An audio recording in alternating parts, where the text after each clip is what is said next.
Well, because I Bismillahirrahmanirrahim.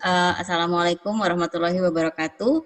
Teman-teman semua, terima kasih yang pada hari Sabtu pagi ini sudah join ya di webinar kita. Kita di sini akan sharing ilmu dengan Dr. Haryo itu tentang PMS gitu ya. Kebetulan partner saya memang banyaknya laki-laki nih jadinya, soalnya nggak apa-apa supaya lebih objektif juga nanti Dr. Haryo ngasih dari sisi kedokterannya ya dokter ya gitu.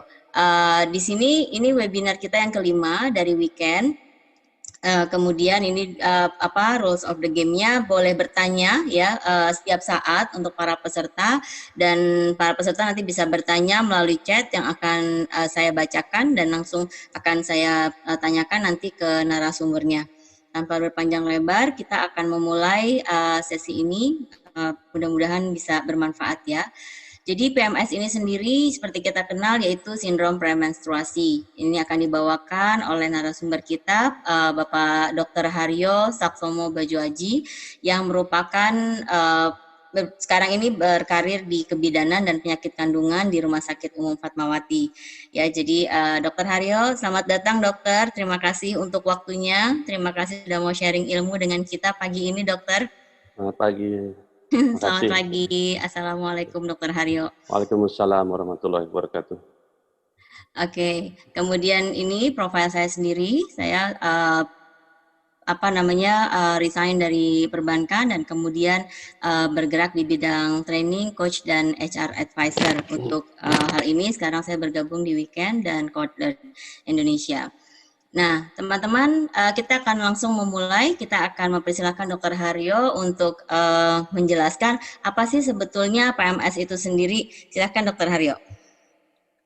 Baik, Assalamualaikum warahmatullahi wabarakatuh. Assalamualaikum warahmatullahi wabarakatuh. Selamat pagi, salam sejahtera buat kita semua. Semoga kita semua berada dalam keadaan sehat ya.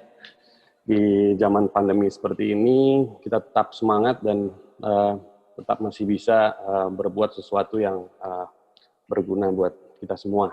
Amin. Baiklah, seperti yang disampaikan oleh Mbak Dini tadi, kita pada pagi hari ini saya mau share sedikit mengenai topik yang sudah diberikan, yaitu premenstrual syndrome dan dalam hubungannya dengan kinerja wanita. Jadi kalau kita mulai saja dari awal, yang kita sebut dengan premenstrual syndrome ya, disebut dengan PMS. Nah ini kadang-kadang istilah PMS ini ada yang mengartikan sebagai premenstrual syndrome, tapi ada juga yang menyebutnya dengan atau perimenopausal syndrome. Ini sebenarnya hal yang berbeda. Meskipun gejala-gejalanya sama, tetapi pada kesempatan ini yang lebih kita bahas adalah mengenai premenstrual syndrome itu sendiri. Nah, premenstrual syndrome itu sendiri adalah suatu kombinasi dari gejala fisik dan psikis ya, fisik dan psikis pada perempuan yang dimulainya itu pada saat 6 sampai 10 hari sebelum menstruasi dan berakhir panjang ya, Dok ya? Dan berakhir hingga 4 hari setelah menstruasi dimulai. Jadi kalau siklus seorang wanita kita lihat pada gambar ini ya, hari ke-0 ya, hari ke-0 ini artinya hari awalnya haid itu keluar. Kita ikuti terus sampai dia terjadi ovulasi. Ovulasi itu pengeluaran sel telur dari indung telur. Pada saat ini seorang wanita atau perempuan itu akan pada masa-masa subur. Jadi antara hari ke 2 hari sebelum sampai 2 hari sesudah terjadinya ovulasi ini atau pengeluaran sel telur itu, seorang wanita sedang masa subur. Nah pada saat itu terjadi ovulasi, itu kita sudah memasuki suatu fase yang berbeda lagi ya. Jadi yang pertama ini adalah fase awal pada saat haid, terus sampai pembentukan sel telur. Begitu sel telur keluar, kemudian ini adalah suatu fase di mana yang kita sebut dengan fase luteal. Nah yang disebut dengan premenstrual syndrome itu biasanya terjadinya pada hari kesini, pada daerah ini. Jadi antara pada saat setelah dia keluar, sel telurnya keluar, pada masa subur sampai terjadi haid yang berikutnya. Jadi setelah ini nanti hari ke-28 siklusnya akan berulang lagi ke awal gitu. Jadi yang namanya siklus haid itu kan sebenarnya adalah peluruhan ya. peluruhan dinding dalamnya dari dinding dalam rahim keluar. Nah, itu yang akan nampak seperti darah haid. Nah, sebetulnya itu adalah dinding dalam rahim yang tidak dibuahi. Jadi tidak ada kehamilan sehingga dia akan terjadilah haid. Nah, pada saat itu ya kita lihat di sini yang kita lihat adalah hormonnya. Hormonnya yaitu hormon estrogen dan progesteron. Hormon estrogen dan progesteron itu kalau pada wanita itu seperti yin dan yang. Jadi yang satu adalah hormon untuk seperti hormon estrogen itu hormon pembangun. Kalau hormon progesteron itu seperti hormon penenang lah gitu ya. Nah, pada saat itu level progesteron itu meningkat pada saat fase luteal atau fase yang ada di sini. Ini kita sebut dengan fase luteal tadi ya. Ya, Ini istilahnya kita akan sering nih nanti sebut di sini nih fase luteal. Nah, sedangkan hormon estrogen, hormon pembangunnya itu turun. Nih yang kuning nih, turun. Nah, teori inilah yang dianut sampai sekarang yang menyebabkan timbulnya gejala-gejala premenstrual syndrome, maaf. Premenstrual syndrome. Jadi kalau premenstrual syndrome ini akan sangat mengganggu aktivitas fisik keseharian dan juga sampai mengganggu aktivitas sosial. Teoritis demikian. Ya. Secara teoritis berarti ini pada saat fase ini ya dok yang mengganggu ya dok. Jadi secara fisik mungkin akan menurun. Kemudian kalau berarti ini akan sangat berpengaruh pada produktivitas juga ya dok ya. Betul. Oke. Mbak Dini. Kalau untuk itu dok, mood atau pemikiran gitu, emosi itu terganggu juga nggak dengan progesteronnya naik? Jadi gini, si hormon ini itu sebetulnya hormon trigger ya. Jadi pada saat si hormon progesteron itu rendah, kemudian estrogennya juga menurun, ini progesteron ada fasenya juga dia meningkat, dia akan memberikan feedback ke dalam otak dan akan mempengaruhi kimiawi-kimiawi otak yang mempengaruhi mood. Coba kalau nanti di slide berikutnya kita bisa lihat apa aja yang kira-kira akan mengganggu ya. Nah, sebelum sampai di sana, kita bedakan dulu nih, ada variasi-variasi dari premenstrual syndrome. Jadi PMS bisa terjadi pada penderita-penderita seperti diabetes mellitus, penderita epilepsi, dan asma. Kenapa?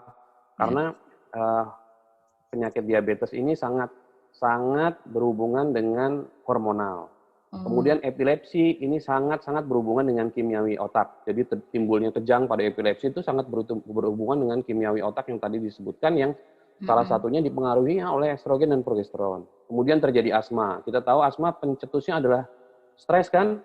Jadi kalau orang stres itu mencetuskan kimiawi-kimiawinya yang kemudian akan menimbulkan gejala-gejala yang mirip seperti sesak dan lain sebagainya. Kemudian ada juga PMS yang timbul pada orang-orang dengan tanpa ovulasi. Misalnya dengan penggunaan obat-obatan penghenti menstruasi seperti kalau kita orang haji tuh. Umroh gitu ya dok. Umroh haji kan ada menggunakan obat-obat seperti itu tuh. Itu kan sebenarnya hormonnya kita tekan. Nah, pada saat hormonnya kita tekan itu artinya ada perubahan lagi tuh di kimiawinya otak sehingga bisa mengganggu mood, bisa mengganggu ya istilahnya kinerjanya bisa terganggu lah. Kerja juga ya, gitu. Ini kalau lagi yang dihentikan menstruasinya gitu, itu akan lebih buruk atau lebih gimana dok? Jadi masing-masing orang itu memiliki respon yang berbeda-beda. Beda-beda ya. Ya, itu tergantung bawaannya dia. Bagaimana respon reseptor-reseptor yang ada di dalam otak itu merespon terhadap naik turunnya fluktuasi dari hormon estrogen dan progesteron. Bisa merendah, bisa meningkat. Pada saat hormonnya meningkat, kemudian manifestasinya berubah, itu juga bisa. Jadi memang sebenarnya teori dari penyebab PMS ini masih sebenarnya unclear. Karena penelitian-penelitian juga sifatnya masih lebih ke arah observasional. Ya. Gitu. Kemudian PMS yang akibat obat-obat terapi suli hormon. Terapi suli hormon itu seperti hormon replacement terapi ya. Itu juga dia bisa mempengaruhi dan menimbulkan gejala-gejala yang mirip. Kemudian penggunaan pil-pil KB yang sensitif terhadap hormon progesteron seperti pil-pil KB menyusui itu. Ya. Kan itu hormonnya yang bukan kombinasi ya, tidak ada hormon estrogennya di dalam pil KB itu, hanya ada hormon progesteronnya saja. Itu juga bisa menimbulkan gejala-gejala yang mirip dengan gejala PMS. Kemudian pada wanita-wanita yang mohon maaf akibat suatu penyakit atau akibat suatu keadaan pada saat dia melahirkan sehingga rahimnya harus diangkat. Wanita ini tidak akan merasakan haid, tidak akan mengalami haid gitu, tetapi sebenarnya siklusnya masih ada. Apalagi kalau pada perempuan tersebut indung telurnya masih ada berarti siklus ovulasinya itu sebetulnya masih ada, tetapi memang dia tidak haid lagi karena rahimnya sudah diangkat. Nah, gitu. Oh, saya pikir kalau orang yang udah nggak ada rahim itu udah nggak punya siklus PMS, dok? Masih ya? Kalau masih ada indung telur tadi ya? Indung telur, ya. Karena hormon estrogen dan progesteron itu lebih ke arah indung telur daripada rahim. Ya. Oke, ya. Kemudian, nah, ini gejala-gejala apa sih gejala-gejala PMS itu gitu? Ya, gejala-gejala PMS itu kalau gejala psikisnya bisa seperti yang ya kita bisa lihat di sini ya. Emosi depresi, ya, bapak-bapak yang marah, sering menderita ya. Menangis, ansietas, kemudian bingung, menarik diri dari pergaulan sosial. Nah, ini udah tingkatan yang lebih lagi nih gitu ya. Kemudian daya konsentrasi menurun, tidak bisa tidur gitu ya. Gairah seksual juga menurun gitu ya. Nah, apalagi kalau sudah sampai terjadi seperti penilaian terhadap diri sendiri sudah lain gitu. Jadi ibaratnya tidak bisa menilai diri sendiri. Nah, itu sudah mencapai tingkatan punya dua yang lebih tinggi lagi kalau lagi dari PMS ya, dok. Ya. Kalau lagi PMS jutek, kalau lagi nggak PMS baik gitu ya, dok ya. Kemudian gejala-gejala fisik bisa perubahan nafsu makan, payudara yang mengeras akibat hormonal ya. Kemudian rasa penuh nih yang paling banyak. Kalau bahasa Inggrisnya di situ disebutkan bloating ya, rasa penuh pada lambung, pada perut itu akibat peristaltik yang meningkat dari usus ya. Kemudian nyeri-nyeri kepala ini biasa, bengkak badan, lelah, kulit bermasalah seperti banyak jerawat. Ini itu adalah masuk ke dalam kriteria gejala-gejala dari PMS. Kalau bengkak badan ini bengkak di bagian apa, dok, biasanya kalau mau PMS gitu? Bengkak badan tuh bisa bengkak kaki. Badan ya di seluruh badan, seperti orang kalau hamil itu ada penyakit yang namanya preeklamsia tuh ya. Bengkak badan seperti itu karena ini badan jadi ini kayak punggung kakinya gitu ya, dok? Bengkak gitu ya? Iya, jadi ini terjadi biasanya karena retensi dari air. Jadi pada saat itu hormonal juga mempengaruhi badan seorang wanita itu untuk meretensi air. Jadi airnya itu ditahan, tidak dibuang gitu. Tidak lebih banyak dibuang. Jadi badan itu rasanya bengkak. Baru tahu nih saya nih teman-teman ya bahwa ternyata bengkak badan itu bukan cuma ginjal ya. Kalau kakinya bengkak ternyata PMS juga bisa menyebabkan itu ya. Oke, terima kasih sekali dokter. Ada pertanyaan sobat teman-teman sampai sini? Belum ya? Kalau belum kita lanjutkan dulu ya. Silakan dokter.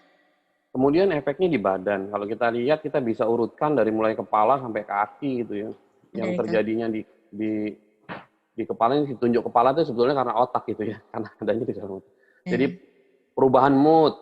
Jadi moodnya tuh moodnya maunya lemes gitu. Kemudian ansietas, gelisah, rasanya gelisah, tidak tenang, kemudian mudah menangis gitu. Rasa pusing kepala, fatigue dan semuanya ini akan mempengaruhi emosi sehingga pada saat itu orang lebih mudah untuk marah, irritable ya. Jadi kita tuh nggak heran kalau pada saat itu seperti tadi dikatakan Mbak Dini, kalau wanita sedang PMS tuh maunya marah-marah aja. Jadi kalau tadi bilang jangan deket-deket deh, takut dibacok gitu ya, benar juga sih, jangan jauh aja. Terus udah PMS terus barengan sama tanggal tua ya, dok. Tambah-tambah lagi tuh, sering menangis. Kemudian pada kulit paling sering terjadi jerawat. Kulitnya berminyak akibat kelenjar di bawah kulitnya itu memproduksi minyak lebih banyak. Jadi semua di badan kita ini awalnya dipengaruhi oleh hormonal. Pengaruh ya. Kita lihat pada payudara juga bisa terjadi bengkak, kemudian di lambung tuh rasanya ingin makan terus perut terasa penuh akibat peristaltik usus yang meningkat. Kemudian susah buang air besar, disebut konstipasi, atau juga justru malah diare. Nah, kalau sudah masuk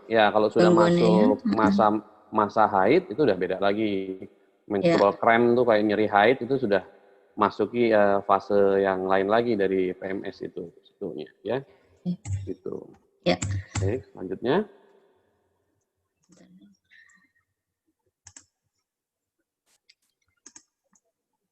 Nah, gimana sih terjadinya PMS itu? Seperti yang kita sebutkan tadi, memang PMS itu terjadi akibat penurunan hormon estrogen dan sedikit meningkat dari hormon progesteron, kemudian menurun lagi. Teori ini yang masih diterima sampai sekarang, dan itu mulai terjadi pada saat wanita itu terjadi ovulasi, ya.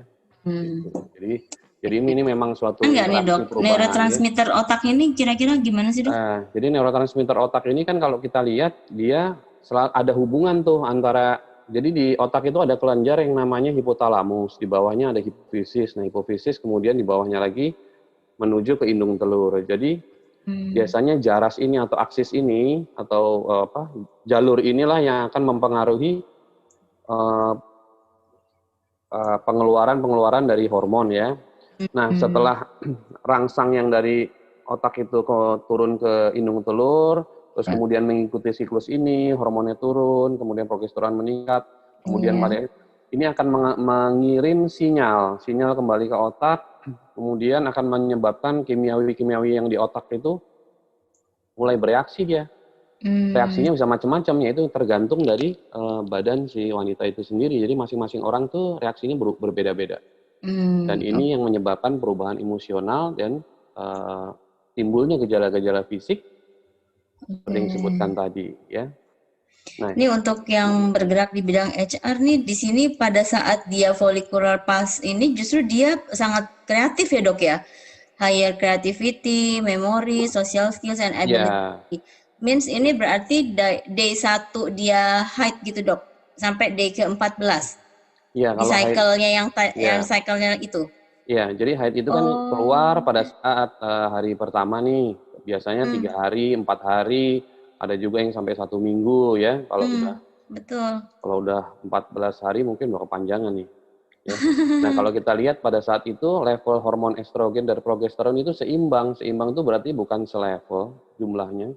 Tetapi kira-kira dia samalah, bergerak mendatar gitu ya. Mendatar kira-kira sama terus yang memuncak estrogennya sampai sini.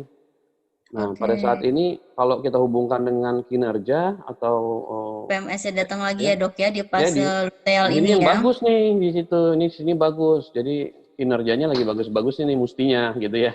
Yang di sini kan dok, yang di follicular phase ini kan? Phase, ya. Yes, sampai dia masa subur. Nah ini kan day one itu kan biasanya justru orang sakit perut dok.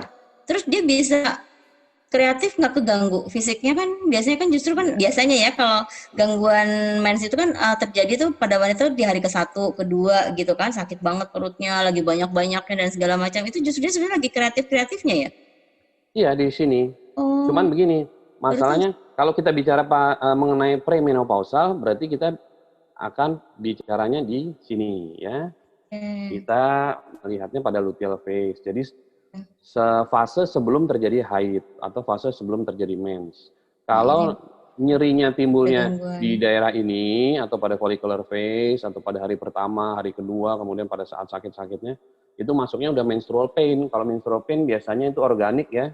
Dari penelitian menstrual pain yang paling sering penyebabnya adalah endometriosis. Kalau endometriosis mungkin nanti di lain kesempatan akan kita bahas mengenai endometriosis. Karena endometriosis itu juga sangat-sangat berpengaruh terhadap kinerja tuh. Kalau lagi haid, sakit, udah nggak bisa apa-apa. Ada gradingnya sendiri gitu ya. Ada miom gitu-gitu ya dok ya? Itu bahaya. Ya, miom lain lagi tuh. Lain lagi. Banyak ya perempuan ya penyakitnya ya. Ya. Oke. Ya, so far teman-teman ada pertanyaan nggak? Nih ternyata kita menemukan fase baru ya, jadi bukan fase baru, maksudnya knowledge baru bahwa pada saat kita mens di hari pertama sampai ke hari 14, itu justru di sini sebetulnya staff lagi produktif-produktifnya karena dari sisi hormonal sendiri itu support untuk membuat dia lebih kreatif ya, mudah mengingat, kemudian social skills and ability-nya juga lagi bagus gitu. Sebelum akhirnya memasuki masa luteal pulse yang di sini mulai nih terjadi gangguan-gangguan PMS gitu ya. Nah, nanti ada saran nih dari dokter, kita harus punya diary dan segala macam untuk teman-teman yang di HR practitioners gitu ya, untuk bisa ngeliatin juga karyawan-karyawan wanitanya dalam fase yang seperti apa gitu. Jadi ini nggak cuma personalnya sendiri, mungkin yang punya akan jauh lebih baik juga kalau kita apalagi mostly perempuan timnya. Nah itu bisa dilihat juga nih mood-moodnya dia lagi kapan, productivity-nya lagi tingginya lagi kapan gitu ya. Ya, ya. Oke. Ya. Next ya. Ya. Oke. Nah, ini dia diary-nya. Ya, kembali lagi tuh disebut PMS kapan sih? Maaf. Terdapat gejala PMS atau premenstrual syndrome itu apabila 6 sampai 10 hari sebelum menstruasi dan berakhir pada saat menstruasi, atau bisa ada yang bilang 4 hari setelah menstruasi dalam 3 kali siklus haid. Jadi seorang wanita itu untuk mendiagnosisnya atau menyebutkan bahwa dia itu terjadi PMS, diberikan catatan harian sebenarnya selama 3 bulan. Sebenarnya 2 bulan itu ada cukup sih, ada yang bilang 2 bulan itu cukup. Jadi dia diberikan catatan harian di mana di situ disebutkan nih, sudah ada kolom-kolomnya tuh gejala-gejala dari PMS. Kemudian dicatat nih, ditulis tanggalnya, kemudian hari keberapa dari tiap-tiap masing-masing bulan. Apabila gejala tersebut ini timbul, kita tik nih di sini, tik, cek, ya, cek gitu ya. Nanti kita akan bisa lihat siklusnya 2-3 bulan ke depan sama nggak dia. Kalau baru 1 bulan aja sih belum ya, karena belum berulang. Tapi kalau misalnya bulan depannya dia berulang, kemudian bulan depannya lagi dia berulang, nanti ada gradingnya. Kita bisa melihat, kita bisa menyebutkan bahwa ini orang ini, oh ya, bahwa dia memang ada potensi terjadi PMS. Dan bahkan kita bisa melihat, oh nanti setelah haid, ternyata dia juga masih sakit. Ada kemungkinan dia ada menstrual pain atau menstrual syndrome. Jadi pada saat itu mungkin saja dia perlu menemui seorang dokter karena mungkin ada endometriosis dan lain sebagainya. Oke. Jadi nanti dengan diary ini mungkin kalau dihubungkan dengan SDM, kita melakukan strategi pada personel tersebut untuk apa yang sudah harus dilakukan nih pada saat hari-harinya gitu. Kalau dia sudah punya data. Karena ini juga akan berkaitan dengan implementasi dari ini ya, teman-teman di HR ya, apa kebijakan HR bahwa kita memberikan cuti menstruasi itu kan ya 2 hari gitu ya kepada karyawan wanita. Nah ini alangkah baiknya kalau di sisi HR kita punya data ini dulu berarti ya dok ya, minimal 3 kali siklus haid berarti ternyata gitu ya, yang harus bisa dilihat dulu gitu apakah memang karyawan wanita ini atau wanita ini memang punya kecenderungan mengalami PMS yang cukup berat gitu, yang akhirnya memang memperbolehkan para karyawan ini untuk mengambil cuti haid yang 2 hari itu ya dok ya. Gitu. Nah itu biasanya ada nggak sih dok yang datang misalnya ke SPOG gitu minta dok surat sakit gitu karena saya mens gitu. Karena kita kalau udah ada surat sakit biasanya nggak ngasih juga kan, harus ngasih gitu kan, which is mungkin kategorinya akan jadi sakit biasa gitu, instead of dia cuti haid gitu ya, nggak memotong hak cutinya sebenarnya. Ya kalau gitu. Kalau ke SPB selama ya, dok, ini ya? sih sangat jarang ya. Tapi biasanya kalau ke dokter perusahaan banyak tuh. Oke. Kalau ke dokter perusahaan ada banyak tuh. Oke, jadi ini kalau saya boleh sedikit strengthen lagi dok, ini bahwa date ini adalah kalender ya dok ya, 1, 2, 3 sampai 31, ini hari kalender. Kemudian ini adalah gejala penyakit yang munculnya ya dok ya, irritability or tension, kemudian mudah marah ya dok ya, kemudian gelisah dan seterusnya. Nah ini ditandai nanti di tanggal-tanggal berapa kira-kira biasanya muncul gitu ya dok ya. Iya. Nah, nanti pada saat dia mens, berarti diary ini stop di 1 cycle gitu ya dok ya? Iya. Oke, nanti next cycle-nya setelah haidnya berakhir, berarti mulai lagi gitu ya. Lembaran tapi tetap, baru lagi ya? Ya, lembaran baru lagi, tapi tetap panduannya adalah ini kalender date-nya ya dok ya, tanggal kalender gitu, supaya kita menemukan pola.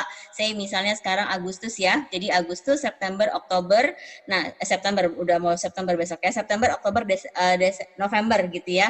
Nah itu jadi dilihatin tuh 1 sampai 31 September, nah itu cycle-nya yang mana tuh yang dia menderita ini gitu ya. Kemudian nanti haidnya jadi tanggal berapa, stop berarti diary-nya. Kemudian masuk ke Oktober, nah itu kita mulai lagi tanggal berapa. Nah akhirnya kita menemukan pola bahwa si karyawan wanita ini atau istri kita atau anak kita gitu ya, bahwa oh cycle-nya itu akan seperti ini ya gitu. Gitu ya dok kira-kira ya?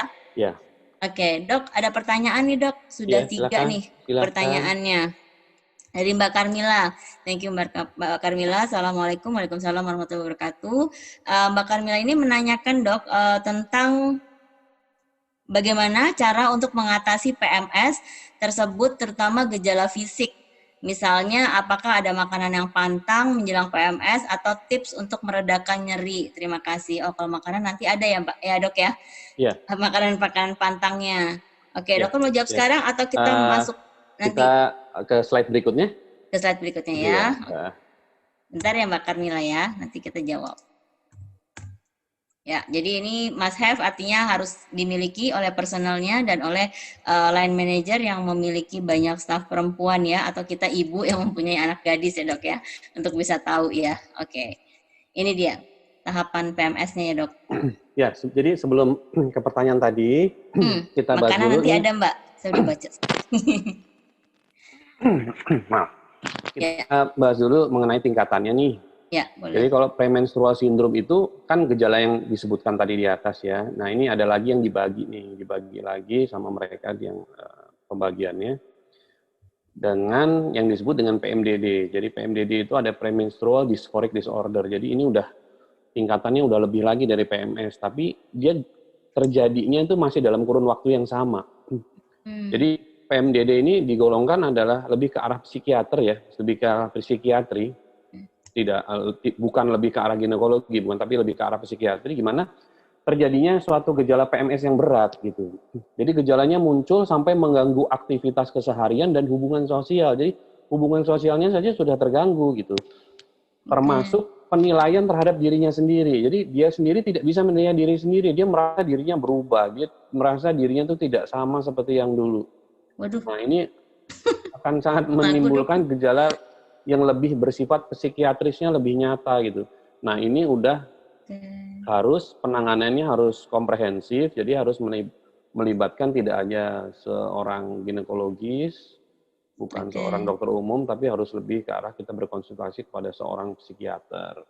Oh gitu. Nah itu biasanya rujukannya dari dokter kandungan atau dari dokter atau memang dia kayak udah ngerasa kayaknya saya aneh nih kalau lagi PMS gitu, terus dia datang ke psikiater gitu langsung dok atau gimana? Ya, jadi yang ingin saya tekankan adalah kenapa penegakan diagnosisnya itu sangat penting gitu. Karena berarti harus ke SPOG dulu ya? Enggak juga sih sebenarnya, kalau ini kan dokter juga ya? Dokter umum gitu, dokter dari kesehatan kerja juga bisa untuk mendiagnosis suatu PMS. Kan ada dok, diarinya. Saya sendiri ada pertanyaan nih dok, ada kecenderungan nggak sih dok usia misalnya atau gaya hidup gitu ya yang menyebabkan orang ini menderita PMS atau worst come to worst-nya jadi PMDD gitu. Jadi misalnya kecenderungan ini terjadi lebih banyak misalnya untuk orang usia berapa sampai berapa gitu yang PMS-nya itu agak ringan, terus PMDD-nya memang lebih cenderung bisa terjadi gitu. Ada nggak? Soalnya serem kalau udah sampai PMDD loh nih dok. Ya, ini jadi, kalau di kantor juga ngeganggu banget ini, tiba-tiba menjadi pribadi yang berbeda ya, HR ya. Kita kan serem ya, tiba-tiba dia beresnya baik, itu tiba-tiba jadi pemarah gitu, tiba-tiba jadi frontal gitu kan, ngeri dok. Jadi Hulk gitu ya? Tiba-tiba berubah hijau. Dokter seneng banget sama Hulk. Jadi kalau PMS itu terjadi memang pada saat usia-usia reproduksi. Jadi wanita yang sudah mulai haid sampai dia memasuki masa perimenopausal. Panjang dong dok cycle-nya. Nggak ada kecenderungan misalnya 25 tahun ke atas sampai 30 nih cenderung nih karena dia memang masih sangat emosional tuh PMDD-nya resikonya lebih tinggi gitu, enggak ya? Kalau PMS itu sepanjang masanya dia reproduksi itu terjadi PMS. Tapi kalau PMDD memang beberapa studi sifatnya observasional melihat bahwa memang ada kecenderungan yang pertama genetik, kedua memang stres kerja. Jadi stres kerja atau stres kehidupan yang membuat dia itu memang jauh lebih agresif. sifat-sifat seperti ini memang keluar gitu. Jadi keluar pada ya. saat dia terjadi PMS akibat hormonal, kemudian si badannya si Gak enak. wanita tersebut memang dia mempunyai bakat seperti itu, nah ini keluar. Oke, Gitu. oh berarti di zaman pandemik ini meningkat dong dok PMDD ya?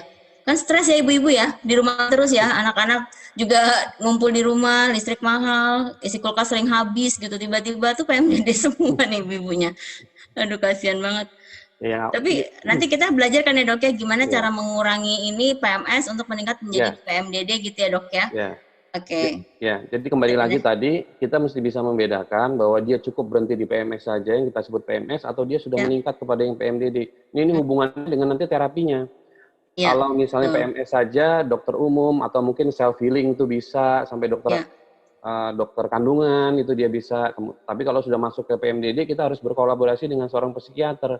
Dan nanti juga terapinya akan berhubungan tuh, apakah dia cukup dengan perubahan lifestyle, obat-obatan ringan, atau dia butuh obat-obatan antidepresan, obat-obatan yang anti psikis gitu ya, obat-obatan psikiatris. Nah itu gunanya kita menggolongkan ini. Makanya kita data dasarnya seperti tadi itu catatan harian, kalau misalnya memang ingin nanti cenderung banyak dibuat, berarti sebenarnya udah masuk ya dok ya. Supaya kita bisa tahu nanti, bisa kelihatan. Ini orang marah-marahnya apa sih, marah-marah biasa aja atau udah marah-marah ke arah psikiater. Oke. Ada pertanyaan lagi nih dok dari Mbak Dini Anggraini, nama saya Mbak Dini ya. Jadi mau bertanya dok, adakah tips atau triks agar kita bisa mengendalikan efek PMS tersebut? Jadi secara emosi baik-baik saja. Nah ini nih, ya secara emosi baik-baik saja pada fase tersebut. Gimana nih dok? Ya. Ada tips and tricksnya nggak? Oh itu masuk yang di healing itu ya dok ya? Ya. Oke. Sebentar ya Mbak Dini ya, ada nih ternyata di slide berikutnya Mbak. Nah, ini dok pasti bisanya, insya Allah ya dok judulnya ya. Judulnya insya Allah. Ya, dari dalam dunia kedokteran itu, dalam dunia kedokteran itu tidak ada yang pasti. Iya, nggak ada yang pasti nih teman-teman, nih saya yang bikin slide-nya, jadi saya bilang pasti bisa, soalnya saya optimis harus bisa sembuh ya. Semuanya itu pendekatan ya, sifatnya pendekatan, hasil riset ya. Jadi kalau gejalanya ringan dan sedang, kita bisa tangani sendiri tuh.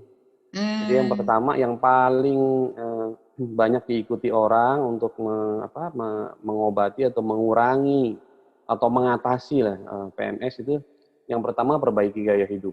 Jadi kalau kita bisa review kembali gaya hidup kita ini gimana sih sekarang, makan banyak, makan berlebihan, kemudian banyak mungkin dalam pekerjaan kita, tuntutan pekerjaan kita itu banyak yang stressful gitu ya, memang stressful, beban kerja yang lebih, atau kalau tidur ditambahin itu masuk perbaikan gaya hidup nggak dok?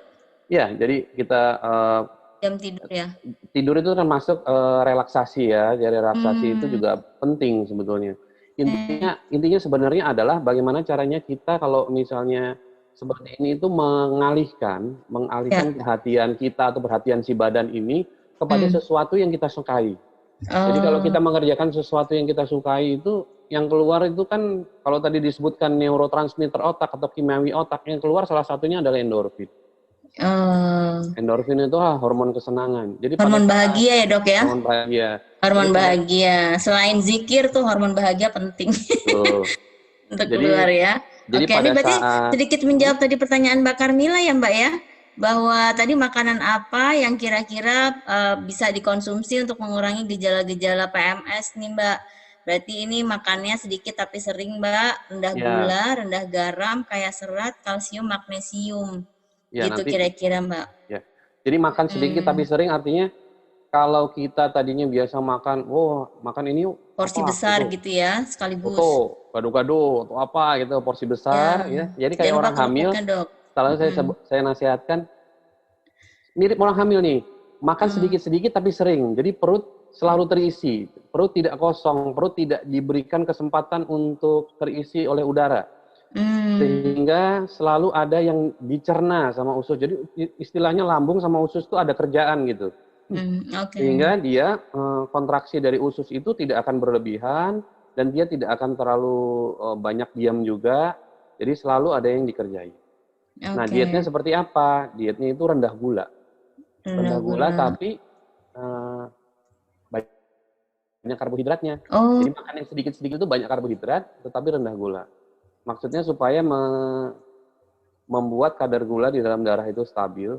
gitu. Oke. Jadi kadar gula itu sebenarnya kalau orang normal itu tidak akan fluktuatif naik Ya, turun ya, seperti ya. orang diabetes itu tidak. Kalau orang diabetes itu memang fluktuasi sekali. Kalau dia kurang makan, Langsung gula drop. darahnya akan drop gitu ya. Kalau Ya, orang normal itu normal, tetapi kita buat dia normal. Jadi tidak merasa lapar, tidak merasa stabil lapar gitu ya berlebihan. dok ya, lebih Ya, stabil stabil. ya, nggak terus-terusan Kemudian gitu rendah ya. garam. Rendah Hmm. garam ini maksudnya supaya tidak banyak terjadi retensi air. Yang kalau tadi dibilang bengkak gitu kan. Ingat Iya, aja, iya, kalau iya. kita selalu mungkin dari dulu kalau dokter ngasih nasihat, oh ibu nih atau anda nih hipertensi, darah tinggi, kurangin garam ya gitu. Maksudnya supaya tidak salah satunya supaya tidak terjadi retensi air. Kemudian Oke, kaya serat supaya usus lebih mudah mencerna. Kemudian oke. tinggi kalsium dan magnesium itu banyak pada sayur-sayuran atau buah-buahan ya. Hmm. Magnesium tuh pada alpukat, pada sayuran hijau, Oh, dan kalsium itu bisa menggunakan suplemen juga bisa. Ya. sayuran hijau ya. Kalsium Dari susu ya dok ya? ya susu. Jadi Susu banyak dari ya. kepustakaan menyebutkan kalsium dan magnesium. Ini yang selalu ditonjolkan, kalsium dan magnesium. Kenapa? Karena magnesium itu sebetulnya untuk relaksasi supaya kita tidak kram, supaya dia Oh, menyeimbangkan kalsium. Kalsium itu kan digunakan untuk sebenarnya kontraksi otot ya, untuk ya, kontraksi otot apa aja. Jadi kalau butuh otot kita bergerak itu kan butuh kalsium. Nah, ya, magnesium ini menyeimbangkan gitu. makan ya. Kayak serat tuh mungkin sayur-sayuran ya dan buah-buahan ya dok ya. Ya. Yang berwarna ya, rendah garam. Oke, oke. Kemudian terapi Terapi relaksasi relaksasi ya, kalau ya. kita sholat ya, Mm-mm. sholat memang relaksasi, kemudian ada lagi yang ikut yoga Yoga, atau nah ikut betul. terapi Apa dok? ya. Betul. Berenang dok? Ya bisa. Jadi itu salah satunya adalah aktivitas fisik yang Fisik memang ya. kita senangi, Oke, oke. misalnya Jangan melakukan dipaksa ya. ya olahraga seperti bersepeda, berenang, kan seneng tuh. Kalau pada Ya, saat seneng yang keluar kan happy, hormonnya hormon ya. endorfin, sehingga dia akan Lalu, teralih perhatiannya, sehingga emosinya mestinya emosinya dia bisa akan lebih terkendali gitu. Jadi yang hmm, keluar bukan angernya, tapi yang ya, keluar adalah emosi. Karena sifat dasar manusia itu sebenarnya adalah sosial kan. Dia ingin ya, berhubungan, dia ingin sesuatu yang baik gitu ya, yang tidak ada seseorang manusia yang punya sifat dasar itu konfrontatif gitu. Marah terus-terusan gitu kan enggak. Jadi dengan melakukan aktivitas fisik, olahraga, sesuatu yang kita sukai, nah kita melatih otak kita sendiri untuk bisa mengalihkan perhatian dari hal-hal tersebut yang oke. berhubungan dengan PMS. Ya, ini ada pertanyaan dok dari teman saya Mbak Ratri. Assalamualaikum dokter, waalaikumsalam warahmatullahi wabarakatuh. Kalau saat PMS saya sering nggak bisa tidur dok, gitu. Kira-kira apa tipsnya untuk mengatasi dok? Ya, Nggak bisa tidur, ya nggak bisa tidur. jangan juga dok. Kalau PMS nggak Sama bisa nih tidur, kayak tadi. Kalau kita mungkin kurang kembali lagi kan capek. masalahnya hormonal ya. Ya, Masalahnya hormonan. Kemudian ada feedback tuh hormonal dari indung telur naik ke otak sehingga dia menyebabkan neurotransmitter atau kimiawi otaknya itu berubah. hmm. Kemudian salah satu yang keluar adalah nggak bisa tidur gitu. Jadi Hmm. jadi Nah kembali itu lagi. tipsnya gimana dok Jadi kembali mengatasinya? lagi tuh kita kalau Harus bisa, kan happy. kalau nggak bisa tidur itu kan satu dia biasanya kebanyakan tidur nih, jadi nggak bisa tidur. Ini Mbak Yang Ratri kedua, kerja dok, pasti bukan ya nggak kebanyakan tidur dia. iya. Atau Kalau kerja mungkin dia capek.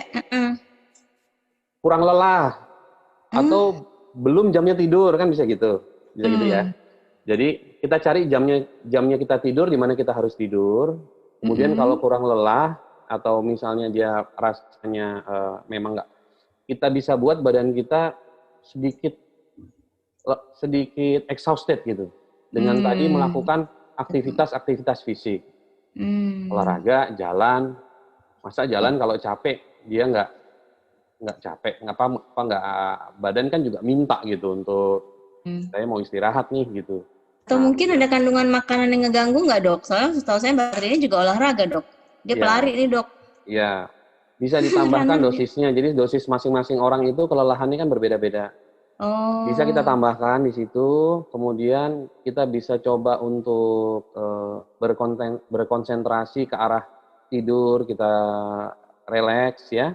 Kemudian kalau makanan yang harus dihindari itu tentunya bagi PMS itu yang mutlak adalah kafein. Kafein, hmm, smoking, itu mesti dihindari itu karena kafein dan smoking. smoking itu kan sebenarnya kafein itu jadi alert ya. Oh, jadi Jadi badan terjaga kita terus jadi ya dok alert ya, nggak ya. bisa tidur. Kafein Oke itu kan oke. salah satu neurotransmitter juga Oh, ya. neurotransmitter itu Mengeluarkan sebenarnya neurotransmitter otak zat-zat sehingga dia makanan. bikin kita alert gitu. Nah, itu Oke. harus dihindari. Hmm. Oke, gimana Mbak Ratri kira-kira ngejawab nggak Mbak? Mudah-mudahan sedikit mengurangi Ya, ya. Jadi mungkin ternyata ngurangin kafein sama harus lebih banyak exercise kali ya. Iya. Kemudian kalau tadi disebutkan larinya lebih jauh berarti kan? mau makan yang manis-manis, coklat, es krim, Iya. selama dia makannya dalam ruang lingkup yang makan sedikit tapi sering itu nggak apa-apa ya. Oh gitu dok. Jadi Ya, makan yang sedikit tapi sering itu kalau kita makannya es krim aja nggak apa-apa? boleh, boleh. Kan tadi disebutkan Oh, bahwa eh, ada susu ya, rendah kalsium gula, dia. oke rendah gula, tapi mesti dipenuhi tuh makan yang sedikit tapi sering itu. Itu salah satu membuat apa lambung kita kan juga Kerja terus terisi ya. terus, Nggak kosong, betul. nggak Oke. kosong. Sip.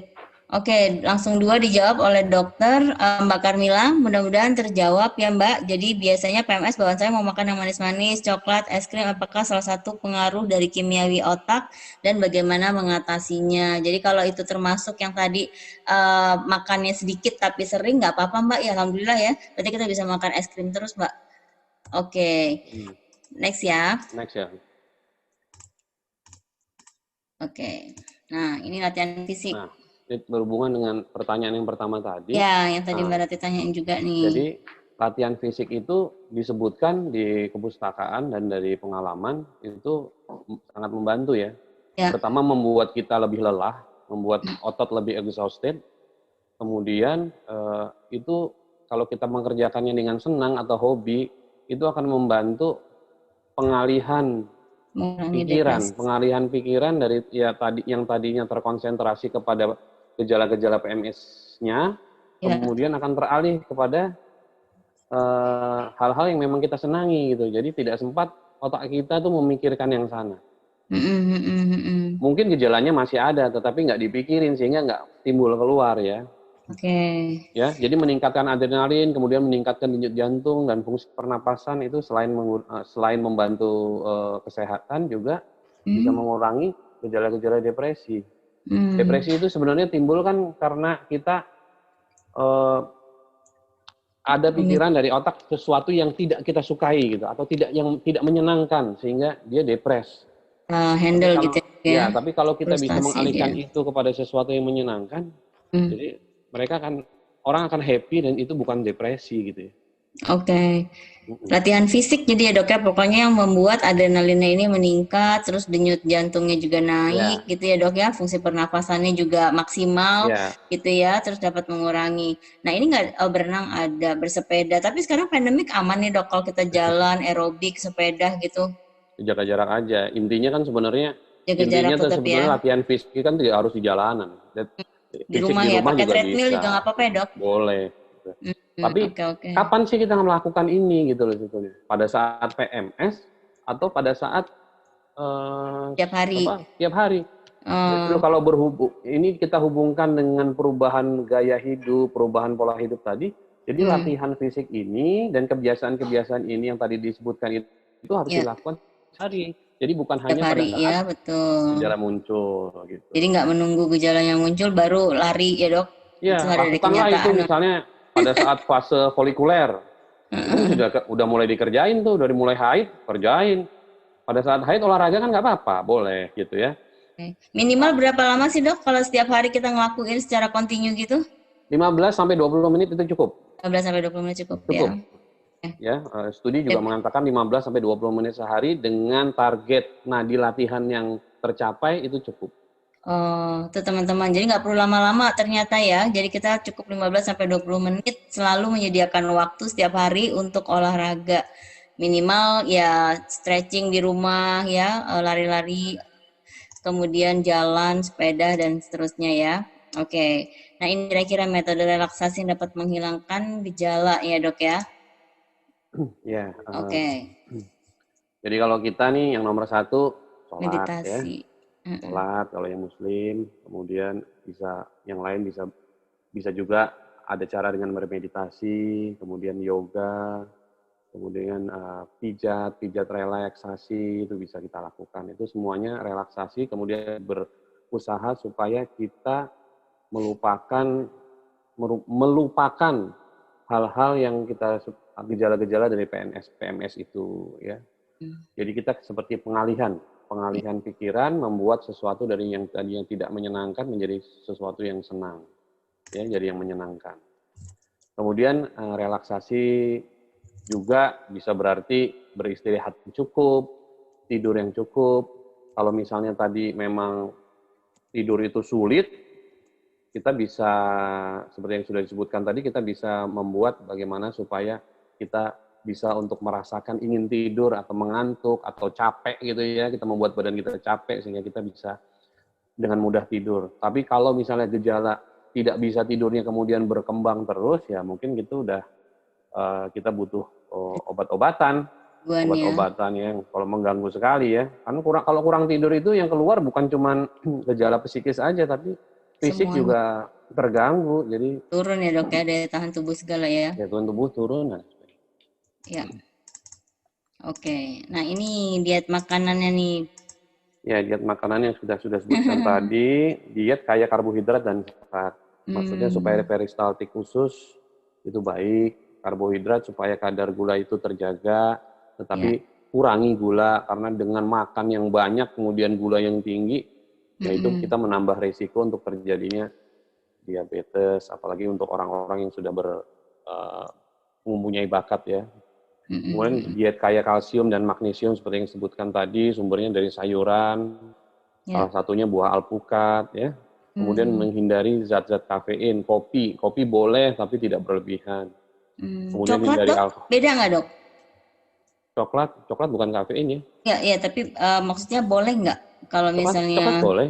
Boleh ya? Coklat boleh. Menenangkan kan dia ya? Ya, intinya adalah pola makan yang sedikit-sedikit tapi sering ya. Intinya juga tidak berlebihan. Ya. Kita diajarikan juga ya untuk tidak makan berlebihan, karena makan berlebihan belum itu kenyang pasti ya, Dok? Makan sebelum lapar. Banyak mudorotnya daripada keuntungannya gitu ya. Jadi memang ini benar nih semuanya teorinya tuh. Ya, alhamdulillah. Ya. Oke. Berikutnya, nah ini terapi obat-obatan. Ya. Jadi kita nggak boleh tidak boleh sembarangan mengkonsumsi obat-obatan, apalagi kalau tadi ada diagnosisnya kita medisnya gitu, Dok, belum jelas ya. Ya. Kalau hanya PMS saja, mungkin terapi obat-obatannya obat-obatan ringan. Self healing artinya menyembuhkan sendiri dengan obat-obatan yang untuk menghilangkan gejala dipersilahkan, seperti mengkonsumsi obat-obat kalau misalnya ada rasa sakit, cramping gitu ya, ada diare, kita sembuhkan dengan mengkonsumsi obat-obatan anti diare, itu silahkan saja, nggak apa-apa, itu obat-obat bebas ya. Cuman sebaiknya kalau gejala ini memang sudah terasa mengganggu, temui dokter Anda ya, berkonsultasilah dulu untuk menentukan nih, saya PMS atau udah yang lebih sering lah, apa yang udah lebih tinggi lagi nih. Karena sebelum kita menggunakan obat-obatan, kita harus jelas dulu obat-obatan apa yang mesti kita pakai. Apakah obat-obatan itu hanya obat-obatan yang sifatnya mengurangi atau menghilangkan gejala, atau obat-obatan yang sudah ke arah obat-obatan yang psikiatris, obat-obatan psikis gitu ya. Ya, Dok, itu kan harus penyesuaian obat ya. Antidepresi dan lain sebagainya. Oke. Obat tidur gitu boleh, Dok? Kalau udah sampai stres banget, itu pasti harus ke dokter dulu ya? Sebaiknya begitu, karena konsumsi obat tidur itu adiksi ya sifatnya. Dan kita tidak mudah kan mendapatkan obat tidur dari yang pasti nggak dijual di warung lah gitu. Oke, Dok, ada pertanyaan nih, Dok, terkait dengan makanan dan diet ya yang tadi gitu. Kalau sekarang ini tuh ada diet jus yang untuk detox itu, Dok. Nah, itu kira-kira membantu nggak sih, Dok, memperbaiki hormonal untuk menjelang haid? Jus detox seperti apa nih? Jus detox itu mungkin ada yang memproduksi jus gitu untuk yang ini bisa untuk kurus juga. Biasanya saya detox kurus. Ini buat hormonal haid. Berarti jus detoxnya Ini. kira-kira seperti apa nih Mbak Dewi? Mbak Dewi, Neng? Ya, jadi kalau obat-obat jus-jus detox itu Tapi kalau jus harusnya. biasanya. Oh, yang seharian full itu minumnya jus dok. Iya benar, lupa saya detox itu. Jadi kita nggak makan makanan yang lain, cuma buah-buahan gitu ya Neng. Tapi di Iya. jus. Betul, sekarang tuh banyak banget tuh paket jus detox. Mereka sih klaim itu bisa memperbaiki hormonal sih. Tapi aku pernah nyoba, malah karena kan aku suka makan ya Kak. Jadi malah bawaannya emosi gitu loh. Karena lapar Neng itu. Iya, maksudnya ketika asupan hanya minum, ternyata mempengaruhi emosi. Aku butuh mengunyah gitu. Tapi kalau misalnya bagus, pengen coba lagi gitu. Apakah benar atau tidak? Iya, jadi terapi seimbang tuh diet seimbang itu perlu ya. Jadi diet kan tidak hanya jus saja, karena jus itu kita dapat itunya dari fruktosa, gulanya kan dari fruktosa atau dari gula yang asalnya dari buah ya. Kalau sebenarnya ada kayak jahe-jahean, kunyit asam, jahe itu sifatnya kan antispasmodik. Jadi dia bisa mengurangi lah gejalanya. Bisa mengurangi gejala PMS, karena salah satu gejala PMS itu kan perut terasa penuh, cramping, kontraksi usus yang berlebihan. Nah, dengan mengkonsumsi jahe-jahean atau yang sejenis itu memang bisa membantu untuk mengurangi. Tapi kalau untuk konsumsi jus total hanya jus saja, saya nggak punya pengalaman mengenai itu. Lebih baik kita berkonsultasi dengan seorang ahli gizi ya, nanti seorang ahli gizi. Tapi memang kalau kita highly active hanya mengandalkan jus saja dalam keseharian kita, apalagi kita physically active, mungkin kurang. Ya, karena seorang individu itu membutuhkan kalori sebanyak 1.500 sampai 2.000 kalori per hari. Nah, apakah kalori itu bisa dipenuhi hanya dengan mengkonsumsi jus saja, buah-buahan itu saja? Nah, itu yang perlu kita konsultasikan nanti. Gitu ya. Tapi kalau memang mereplace gitu dok, misalnya karbohidrat terus diganti pisang gitu, terus zat-zat lainnya misalnya yang padat gitu ya, kayak misalnya pisang, pepaya gitu-gitu, terus alpukat gitu-gitu, tetap nggak cukup ya dok ya kalau nggak ada benar-benar real karbohidratnya gitu ya dok ya? Bisa, tapi kalorinya harus dihitung.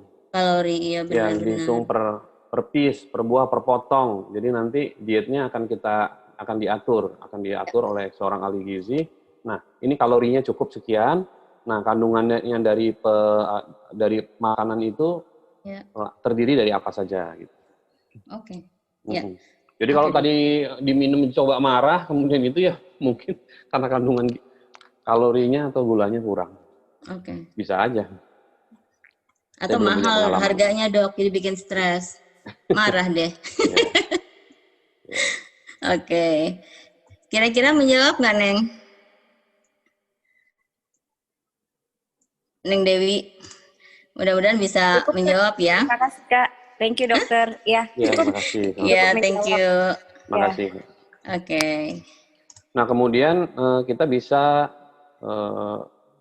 obat-obatan ringan itu juga bisa kita konsumsi seperti asam mefenamat. Apa tuh dok, asam mefenamat? Asam mefenamat itu kalau obat sakit gigi yang itulah kalau kita sebut merek Ponstan gitu ya. Itu membantu mengurangi gejala-gejala yang sifatnya organik, cramping ya, dan sebagainya. Kemudian obat-obat diuretik nih ya kita bisa kasih tapi harus dengan resep dokter ya. Obat-obat yang merangsang buang air kecil jadi rasa penuh itu bisa dikeluarin. Gitu. Ada ya dok ya obat yang memang merangsang pipis gitu, bukan cuma minum air putih aja tapi memang ada obatnya sendiri juga ya? Ya salah satunya kafein. Kalau kita minum kopi kita akan merasa banyak kencing gitu, seperti itu. tapi tidak boleh dikonsumsi dalam jumlah yang berlebihan atau banyak. Kan sekarang banyak coffee shop nih, ngopi sini. Ini ya. Oke. Ya. Ya. Oke, teman-teman, masih ada pertanyaan lagi untuk Dokter Haryo, mumpung beliau ada di tengah-tengah kita. Oke, ini merupakan slide kita yang terakhir nih dok. Jadi kesimpulannya kira-kira gimana nih dok kalau untuk menjelang PMS atau sedang menghadapi PMS-nya nih dok? Kayaknya benar nih ya, drink plenty water, sleep yang cukup, exercise ya. Kalau dari sisi saya sebagai praktisi kesehatan, kita mesti tahu dulu nih, pahami diri kita sendiri gitu. Karena kan masing-masing individu berbeda-beda. Kita harus memahami diri kita sendiri. Kita bukan PMS, kita nggak punya bakat PMS, kita ada PMS, atau memang lebih ke arah lagi yang ke arah PMDD tadi yang disebutkan, atau bahkan kita mempunyai kecenderungan bakat ke arah menstrual pain-nya, menstrual syndrome-nya gitu. Bukan hanya PMS, tapi pada saat haid juga ada gitu. Nah itu kita harus memahami dulu diri kita sendiri. Nah kalau kita memang sudah tergolong dengan memiliki bakat atau kecenderungan terjadi PMS, kalau memang PMS itu mengganggu ya, tentunya ya PMS itu bisa kita coba untuk mengatasi, apalagi kalau hubungannya dengan kinerja ya, kita mesti tahu juga apakah PMS itu juga mengganggu keseharian kita sampai kepada hubungan kita atasan bawahan, teman sekerja, dengan produktivitas kerja kita di kantor gitu ya. Dan tentunya dari si kantor ini sendiri juga mesti mengadakan penyesuaian-penyesuaian. Ya mungkin kalau di luar negeri itu sudah ada kantor ramah wanita katanya. Jadi di kantor itu sudah disediakan tuh untuk memang wanita-wanita yang mengalami PMS. Mereka sudah menyediakan sanitation, hygiene, facilities, kemudian sudah sampai ke penitipan anak, itu berhubungan sampai ke situ. Atau dia juga sudah menyediakan ruangan-ruangan khusus jika pada wanita tersebut mengalami PMS, dia bisa masuk ke dalam ruangan tersebut, kemudian menjalankan relaksasi sebentar, menyediakan obat-obatan ringan, gitu, kemudian menyesuaikan porsi kerja terhadap beban kerja untuk wanita tersebut tuh sudah sampai ke sana kalau di sana. Nggak tahu tapi di sini belum kali ya. Sebetulnya sih udah lumayan banyak juga dok yang biasanya kantor itu ada fitness centernya ya, kayak salah satu bank itu juga sekarang sudah sangat implement itu tuh dok gitu. Jadi tempat exercise-nya itu bagus sekali, dekat sekali dengan tempat kerja. Kemudian breakout room-nya itu juga dilengkapi misalnya dengan karaoke gitu ya supaya dia relax gitu, atau akuarium besar untuk menenangkan diri yang kayak gitu-gitu sih dok. Hopefully sih memang akan lebih banyak lagi kantor-kantor atau office-office yang memang ramah wanita ya, yang betul-betul bisa mengakomodir kelemahan-kelemahan kita saat ya PMS tadi gitu ya. Saat nanti ini mungkin ada lagi nanti topik kita misalnya saat hamil ya, nanti pada saat bekerja gitu kan, hamil pada saat bekerja itu kan juga things yang nggak ringan sebetulnya, apalagi misalnya sekarang di tengah pandemik ya, dengan kekhawatiran yang sangat tinggi yang lebih kayak gitu. Kemudian juga menyusui nanti setelah hamil, melahirkan, tahapnya menyusui dan seterusnya, lebih seperti itu sih ya. Mudah-mudahan memang ini akan sangat membantu. Terima kasih sekali Dokter Haryo ya, terima kasih sekali teman-teman. Teman-teman kira-kira masih ada pertanyaan yang mau diajukan ke dokter? Kalau tidak ada, mungkin saya tutup aja sesi kita kali ini ya. Terima kasih sudah bergabung dengan Weekend. Untuk yang berikutnya nanti kita akan ada terus sharing session. Biasanya kita akan adakan 2 minggu sekali. Untuk yang berikutnya nanti dokter kemarin udah sedikit cerita ya dok ya, kita akan membahas pada masa menstruasinya nih. Karena pada masa menstruasinya ini juga agak sedikit banyak masalah dengan para wanita, khususnya wanita-wanita yang bekerja juga gitu ya, tentang keluhan-keluhannya misalnya pada saat banyak-banyaknya. Nah itu seperti apa gitu ya, gangguan-gangguan yang mungkin juga timbul pada saat menstruasi karena memang ada gangguan medis yang lainnya gitu sih. Jadi mudah-mudahan ini bermanfaat. Terima kasih Dr. Haryo atas ilmunya. Terima kasih teman-teman. Semoga terus bisa berkolaborasi. Kita juga ada di YouTube ya. Jadi kalau misalnya untuk teman-teman mau merekomendasikan koleganya atau family-nya yang tidak bisa menyaksikan secara langsung webinar ini, kita ada di YouTube channelnya di Weekend Webinar ya. Jadi nanti bisa dicari di YouTube gitu. Oke, terima kasih. Saya tutup sesi ini. Mohon maaf atas segala kekurangan. Mudah-mudahan terus bisa diperbaiki ke depannya. Assalamualaikum warahmatullahi wabarakatuh.